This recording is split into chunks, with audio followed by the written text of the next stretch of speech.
part 3, what can we do about it? We've talked a lot about what we can do about it, but we're going to refine it a little bit. But we need to bring awareness. We've got to be brave enough to look at those. Some people are scared to sit too long in their thoughts. I know I would sometimes, when I had dark thoughts, would not want to sit in them, but we've got to be able to observe them, to unpack them basically, or to change them.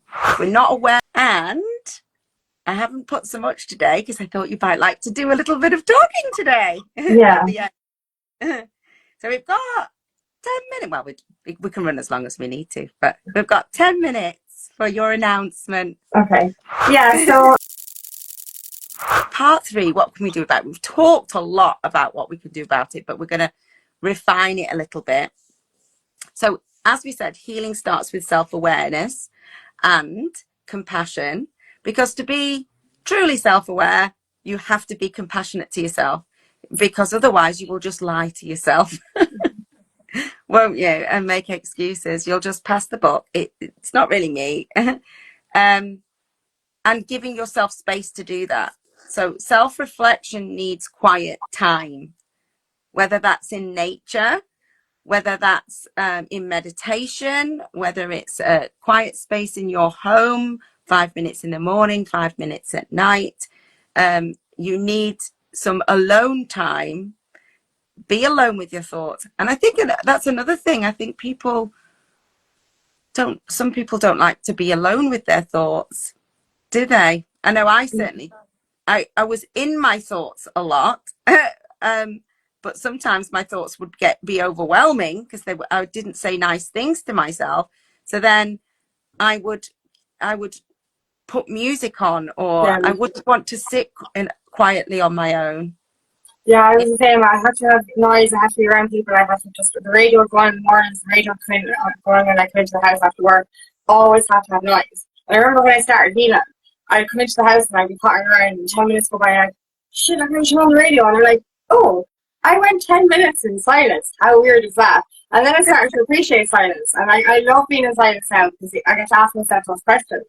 You know, being out in nature in silence is actually one of the biggest ones, because you're getting double the information, because you're whatever it is about being in nature, your mind can go completely stress-free. So it's really important to give yourself that quiet time. And you will eventually get there where you enjoy it and you're not afraid of your thoughts, because you're starting to separate your thoughts and you're starting to heal them. So therefore, it actually does get a lot less overwhelming. It does, yeah. So some practical tools that we can use is to name it, whatever it is, before we react. So it might be that you're naming the emotion that you're feeling. So it might be, oh, I'm feeling frustrated, or I've noticed a feeling of frustration, to separate yourself a little bit from it. Or you could, use what language makes sense to you. You might say, oh, I'm noticing that I'm feeling triggered. So it's first of all calling it out, recognizing that there is something. Sometimes when we are triggered, we just shoot straight past that pause, that moment when there were indicators. And it might be that you have to start getting really in touch with your body to recognize those indicators, because there will be. It might be that your jaw tightens. It might be that you tend to clench your fists. It might be that you start sweating. It might be a fluttering in the chest. It might be that you hold your breath. Sometimes when we get angry, we hold our breath. So it's recognizing the signs in your own body when you are triggered, because there will be an indicator in your body. It might be a thought pattern as well. There might be certain things that you're saying, oh, well, they never listen to me, blah, blah, blah. You might have a spiral starting. So it will be individual to you what your trigger pattern looks like. And it's quick. So you have to get the subtlety ones first, so you can go, oh, I'm noticing, my jaw's a bit tight. I'm getting, these certain thoughts. I think I'm triggered, and call it out that it is that you're triggered. Then once you recognize that you're triggered and you haven't yet reacted, you can notice the sensations that you've got, the thinking that's going on, and you can start doing things to ask questions around that. Now, you're great with questions, so I'm going to let you do this bit. Yeah. What kind of questions can we ask ourselves when we, right, I'm triggered, I've spotted it, I haven't reacted yet. What can I start asking myself? Yeah, what I do, I'm like, you know, but when I used to get angry, I used to always ask myself, where is this anger coming from? What emotion or what deep wound is it coming from? But lately, as I said, I'm not getting angry anymore. I do get triggered though. So I get this little bit of frustration or maybe even a little bit jealousy or bitterness towards things. And I'm like, this is not me. This is not my energy. And when I know that it's something outside of me, I'm like, hello now for a second. What is this? Where is this coming from? There's a reason for this. Why am I starting to feel all these emotions? And I, like for the most recent ones I've been going through, it was because my inner child was hurting. My inner child was hurting because she knew before I did that there was a transition coming, which I will mention in a minute. And I was in such pain internally that I was reacting externally. And you know, I have to keep coming back to it. Why was I feeling like this? Why is my inner child? And like that's the thing. I discovered my inner child was just wounded and in pain. And it was actually only, I mentioned this, I went to the beach last week and I went into the sea for a while and my whole body really relaxed. And you'd think I'd come home then and be relaxed. But no, when I came home, I was in agony. My whole body reacted with pain. And I realized right then, oh my God, this is a reflection of trapped emotion or trapped stress. So then I connected it to my triggers that I was having over the last few weeks and I put it all together and realized that I was hiding from myself what I needed to do for my future. And that's how it can affect you. Your body can actually go into pain and ache when you suppress these emotions. Highly stressed. Like it felt like my whole body was in this tense energy until I got into the sea and completely relaxed. And then it came out in pain. So, you know, just be so aware. Ask yourself those questions. Where is this coming from? And I had to sit with myself in nature then for a few days afterwards and really deep as to why I was in this energy. And I did figure it out. But you're literally asking those questions of, where is this trapped pain coming from? Where is this trapped anger coming from? Why is my inner child feeling pain right now? And then when I connected all the dots, the pain just went away. And it's such a weird understand where it comes from. So just literally, it's just asking yourself those questions, go out in nature. Any trapped pain or trapped emotions or trapped anger, it's all to do with something that's within you that you might be suppressing from yourself or others. Yeah, absolutely. So another good thing after an event to do is, if last week we did like a cinema technique where you can, so if you're not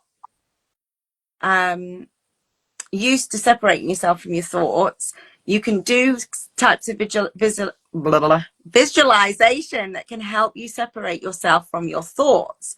So imagining your thoughts playing on like a cinema screen. So imagine you taking some deep, obviously if you're feeling triggered in the moment and you're in a place, this isn't the time to do it, but later on or after something's happened, it's a great way to really ask you questions and separate yourself from your thoughts to really see what's going on. We have to be aware of our thoughts to be able to debunk them or to understand where the pattern's coming from. Why am I getting in this pattern? Like, why am I thinking this? And sometimes the thoughts are not actually what you're really feeling or thinking. It's your defense mechanism coming up with these things, or old patterns coming up because it's stirring a deep wound. Yeah, but we need to bring awareness. We've got to be brave enough to look at those. Some people are scared to sit too long in their thoughts. I know I would sometimes, when I had dark thoughts, would not want to sit in them, but we've got to be able to observe them, to unpack them basically, or to change them. If we're not aware of them, we can't hide from them. They're not going to go away if you just keep putting music on or trying to pretend they're not there. So we have to be intentional to change them. We have to be intentional to separate ourselves as well from those thoughts and know that that's not who we are. So imagining them, or imagining them as clouds. Go and sitting somewhere in a nice, somewhere that can give you some awe, you know, so like a beautiful meadow, or a forest, or a beach or something, and sitting there and sitting in awe, and then imagining those thoughts as clouds across the sky is another good way to separate yourself from. You can also do that as well after an event.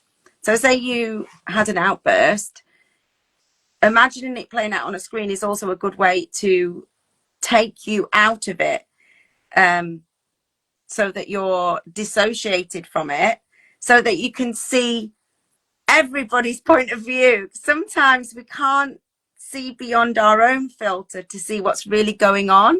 And sometimes we need to understand what's going on for someone else to be able to problem solve, to overcome that problem that we've got. So using the cinema technique is really good for that as well. Asking questions. So you've talked about asking questions. So things like, is there an unmet need here? You know, I'm angry, but is it really sadness that I'm hiding? You know, do I feel vulnerable? Is this making me feel vulnerable? And is that why I'm angry?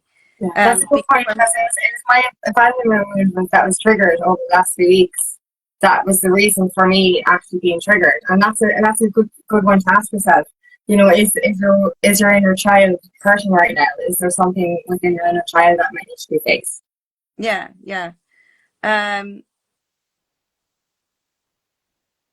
And switching the inner voice. So making sure that we are not saying things like, what's wrong with me? It's like, what is this teaching me? What is the message in this?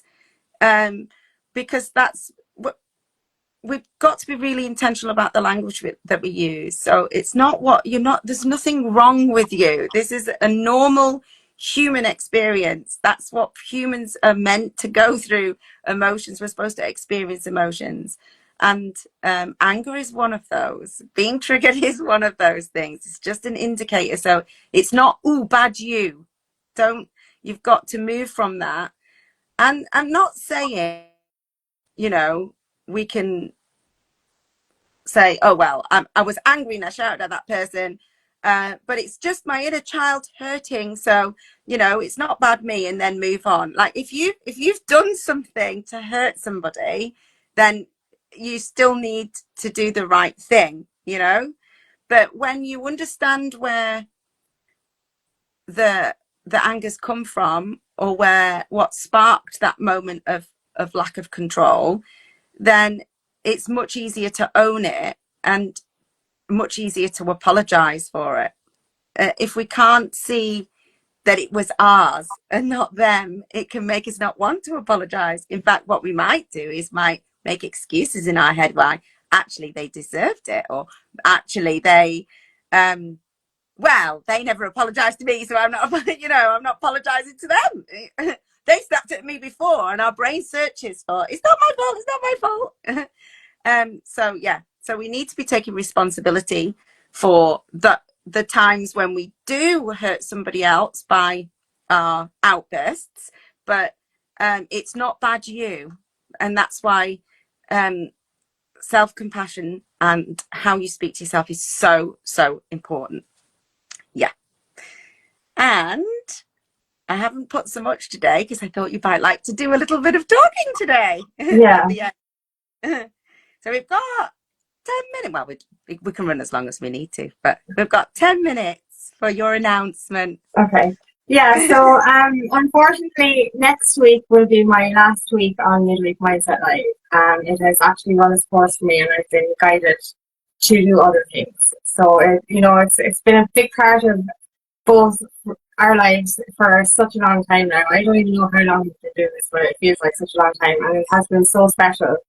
But it's just, that's why I was triggered on the last few weeks, actually, is because I was, my inner guidance, my soul was telling me, that I need to start concentrating on other projects. And that's why I was triggered, because I was hiding those. It's so synchronistic for this video, because I was actually hiding and suppressing stuff from myself and not listening to what my guidance is telling me.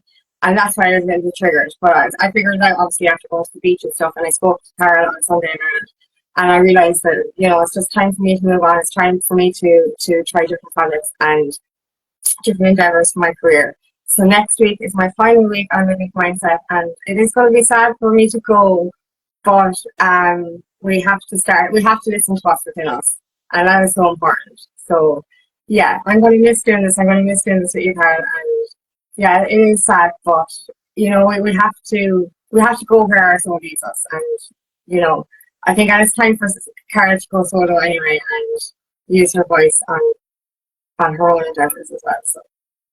Yeah. Although when I came on today, it said unless you have 1,000 followers, they're going to stop you being able to do lives. Full stop, really? on Instagram, yeah, today. Oh wow. Okay. Yeah. So anyway, but do pre-recorded videos. Force me off. But you can still do you can do pre-recorded videos and put them on YouTube. Yeah, you know what I mean? Yeah. Or Facebook. YouTube anyway. Yeah. Yeah. That's really what I've been doing anyway. And YouTube can do lives as well. So you've got loads of different options, and you see that's the thing. It's a transition. When one thing closes, it means that there's something else open. So it's obviously something here that's showing you to move on from Instagram as well. Do you know what I mean? So every little thing is a message, and that's another thing that you need to be aware of.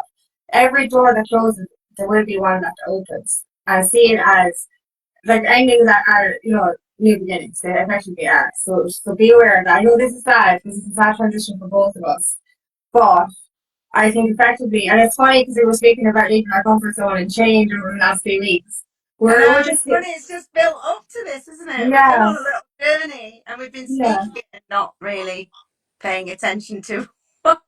We've not been putting the pieces together, have we, Angela? No, and so we have to take our own advice now that literally this is happening for a reason. This is happening for a new opportunity for both of us. So it is actually, it's a sad, hard transition, but it's also a good thing for our future.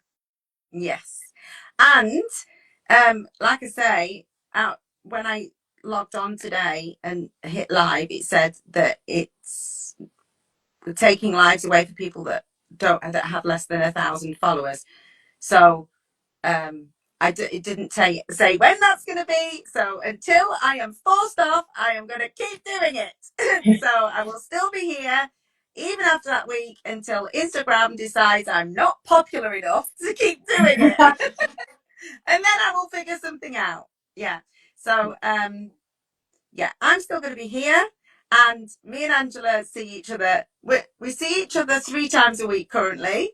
So now we'll only be seeing each other twice a week. So it's not a real goodbye, even though it feels a little bit like a breakup, didn't it? We're both going through the grief of a breakup. Both our inner times are feeling abandoned right now.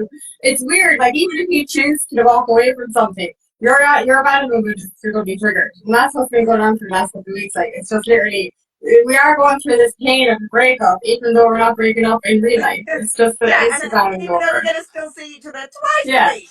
Yeah, exactly. I was going to ask, are you still going to be in Teacher Mindset Matters? Oh yeah, of course, yeah. Yeah, so if you miss Angela on these lives as much as I do, you can still see her in Teacher Mindset Matters. So if you're going to miss her, then join Teacher Mindset Matters. It's our free Facebook group for teachers and school support staff who want to get on a growth journey and improve their life. It's full of lots of different coaches. The wonderful Angela is in there, who has spiritual guidance, and you've got an amazing offer on at the moment, haven't you? Do you want to tell them a little bit about that? Yeah, so I'm doing my first webinar on the 8th of August. It is based on healing after narcissistic abuse, which is my main niche. And I'll be speaking on inner child healing, inner teamwork, and shadow work. And yeah, my profile, my Instagram profile, or my Facebook profile, you can find the details there, or you can leave a comment on this post or DM me. But yeah, the 8th of August at 6 p.m. Ireland UK time, webinar on healing after narcissism. Which is super exciting. So I'd love to see it. So excited for you. Yay! And oh yeah, so if you're gonna miss Angela, or if you want to go on a growth journey, if you miss Angela, you don't have to come and teach Mindset Matters. You can just follow her yourself. We'll make sure we put all the information so that you don't lose Angela on the last one, which is next week. We'll make sure we get all that information there so you can follow her on all the many places that you can find her, but you can also find her at Teacher Mindset Matters. So search Teacher Mindset Matters on Facebook. It's the only one. And I'll see you next week for our last one. Oh, okay, bye-bye. See you soon. Bye. Bye.